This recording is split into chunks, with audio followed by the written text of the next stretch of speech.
Bonjour et bienvenue sur ma chaîne, je m'appelle Tess, on m'appelle aussi Akasha et ici je partage des pratiques, des outils que j'utilise qui me permettent de me connecter à ma vérité et de vivre cette expérience humaine avec plus de conscience. Et aujourd'hui j'ai envie d'aborder le thème de la femme et notamment la question comment s'honorer, comment se respecter et comment se célébrer en tant que femme. Le premier point qui peut paraître un peu bête et un peu simple mais essentiel, c'est de se rappeler que je suis une femme. Et qu'est-ce qui fait que je suis une femme ? Eh bien tout simplement je suis un être cyclique. Donc je ne dis pas que les hommes ne sont pas cycliques, mais ce sont des êtres beaucoup plus linéaires que les femmes. Nous avons de grandes fluctuations au niveau de nos hormones.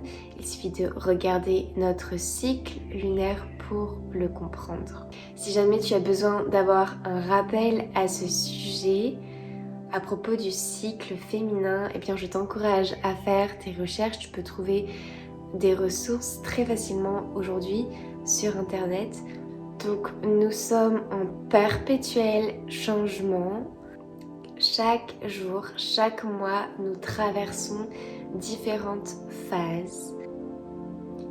Deuxième point, si jamais tu oublies tout simplement ta nature de femme, il suffit de regarder autour de toi. Nous avons la chance d'avoir des modèles qui nous rappellent tout simplement notre nature cyclique.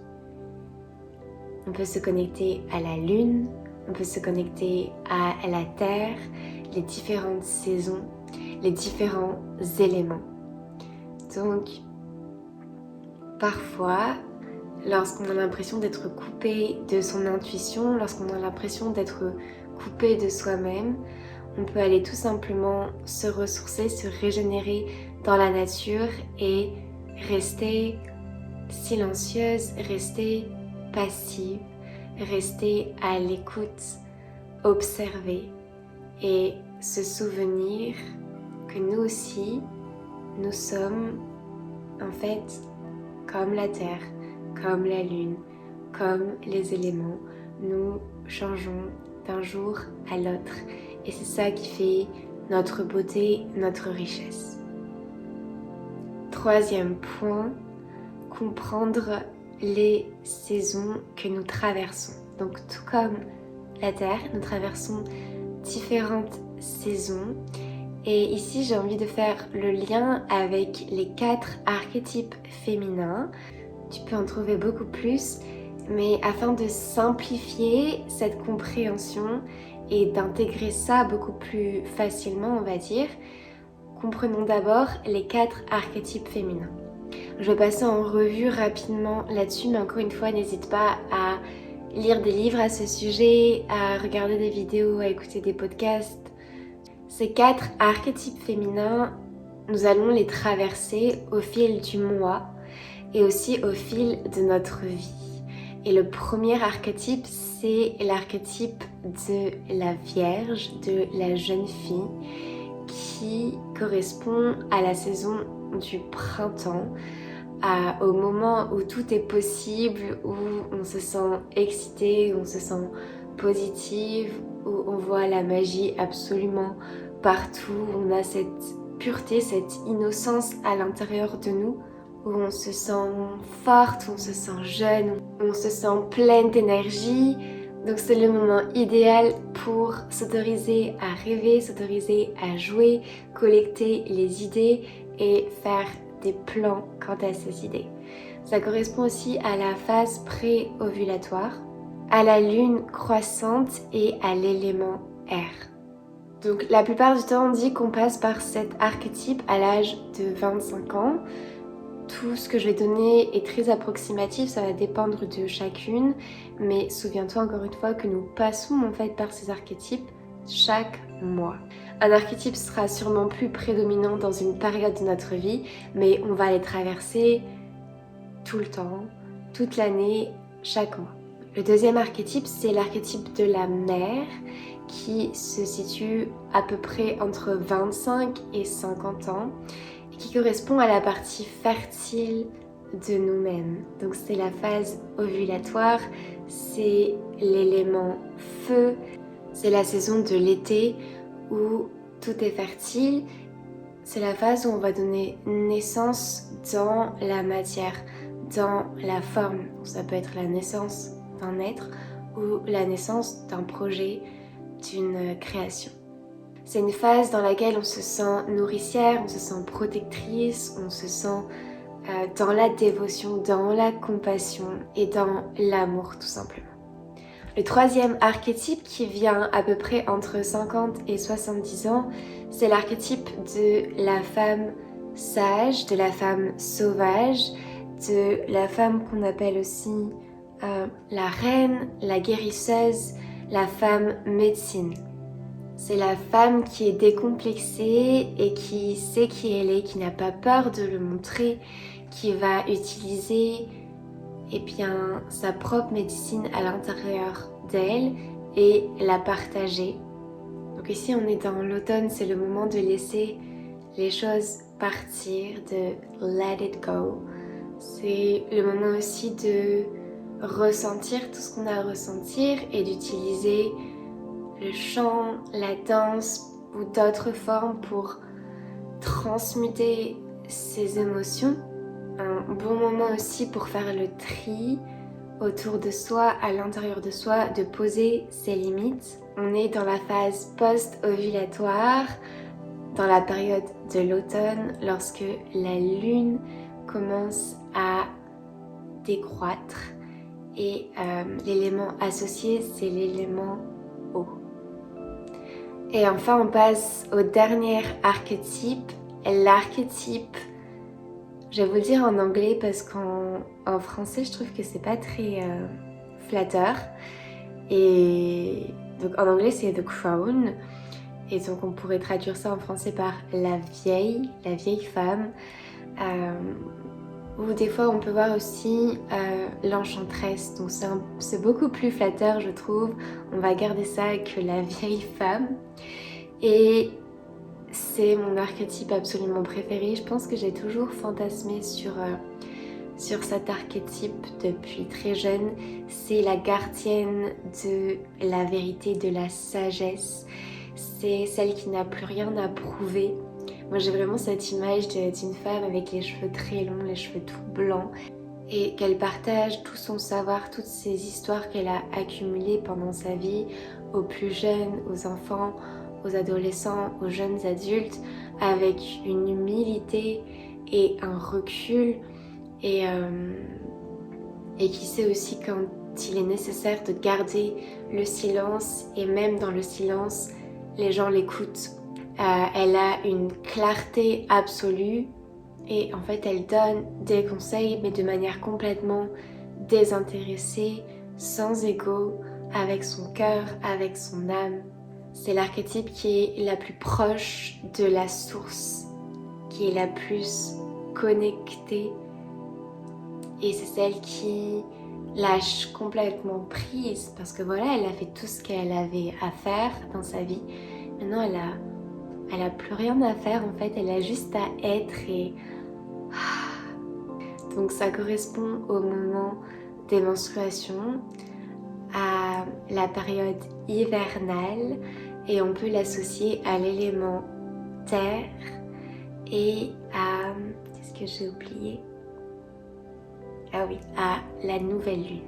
Gardez tout de même à l'esprit que ces archétypes sont à prendre avec du recul. On n'est pas forcément calé de la même manière avec la lune. L'essentiel, c'est de s'écouter soi, de savoir, ok, là je suis dans cette phase de mon cycle, qu'est-ce que la nature, comment est la nature autour de moi, et quelle énergie en fait tout simplement je ressens, quel archétype j'ai l'impression de traverser. L'important, c'est vraiment de s'écouter parce qu'on sait en fait de quoi on a besoin, et il suffit d'écouter son corps, il suffit d'écouter son centre énergétique du chakra sacré. Donc centre énergétique qui est situé justement au niveau de l'utérus. Il suffit d'écouter la nature autour de nous pour trouver la manière juste d'être, la manière juste d'agir ou de ne pas agir. Le troisième point que je trouve extrêmement important et qui nous donne encore plus de pouvoir en tant que femme, eh bien c'est de tout simplement passer du temps avec d'autres femmes. Je sais que parfois on peut grandir dans un environnement dans lequel on a l'impression d'être dans une compétition, surtout entre filles, entre femmes. Mais lorsqu'on vient trouver un espace où on peut se soutenir, où on peut s'écouter les unes les autres, où on peut se supporter et s'élever, eh bien ça vient renforcer encore plus nos capacités en tant que femme, en tant qu'être humain tout simplement. Si jamais tu n'as pas d'amis femmes ou que tu as des relations compliquées avec les femmes, il existe de nombreuses communautés, peut-être chez toi, mais aussi en ligne, des cercles de femmes qui se font de plus en plus. J'en organise régulièrement, en personne mais aussi en ligne. Donc n'hésite pas à me suivre, surtout sur Instagram, où je partage régulièrement les événements que j'offre. Le point suivant, pour se connecter à sa nature féminine, eh bien c'est de lire des livres à ce sujet, c'est d'écouter des podcasts à ce sujet, c'est de lire des articles, de regarder des vidéos sur YouTube. Il y a tellement d'informations disponibles de nos jours. N'hésite pas d'ailleurs, si tu as des recommandations, eh bien mets-les en commentaire, comme ça peut nous aider toutes à enrichir notre bibliothèque d'informations et à peut-être en parler dans un cercle de lecture ou autre au sein d'une communauté et continuer à créer du lien entre les femmes et créer cette connexion eh bien, avec soi-même. Et enfin, je terminerai par un point que j'estime très important. Ce n'est pas parce qu'on est une femme qu'on n'a pas cette énergie masculine. Donc nous avons tous en nous une énergie féminine, une énergie masculine, et plus on va équilibrer ces deux, plus on se sentira aligné avec soi et plus on se sentira aussi à l'écoute de soi et plus on se sentira entier, entière. Donc comment je peux utiliser mon énergie masculine pour soutenir mon énergie féminine et vice versa, sans rentrer dans ce truc de ok, en fait maintenant j'ai équilibré mes deux énergies, j'ai besoin de personne, j'ai plus besoin d'hommes parce que de toute façon j'ai mon énergie masculine. Je suis passée par là il y a quelques années et en fait non. Je trouve que c'est important de savoir où sont mes limites et à quel moment en fait j'ai besoin d'aide et alors avoir ce courage d'aller demander de l'aide. Encore une fois, nous sommes des individus complètement uniques et on va travailler de manière complètement différente avec nos deux énergies selon la phase dans laquelle on est, selon notre environnement, selon plein de facteurs. Donc travailler avec ces deux énergies, oui, mais travailler avec ces deux énergies de manière saine et travailler aussi avec les autres, s'entourer pour continuer d'être inspiré, d'être stimulé. Et quand il faut se retirer, quand il faut passer un moment avec soi-même, parce qu'on a tous besoin de ces moments, eh bien savoir quand c'est le moment et savoir dire non. Voilà pour ces points clés concernant comment se respecter et s'honorer en tant que femme.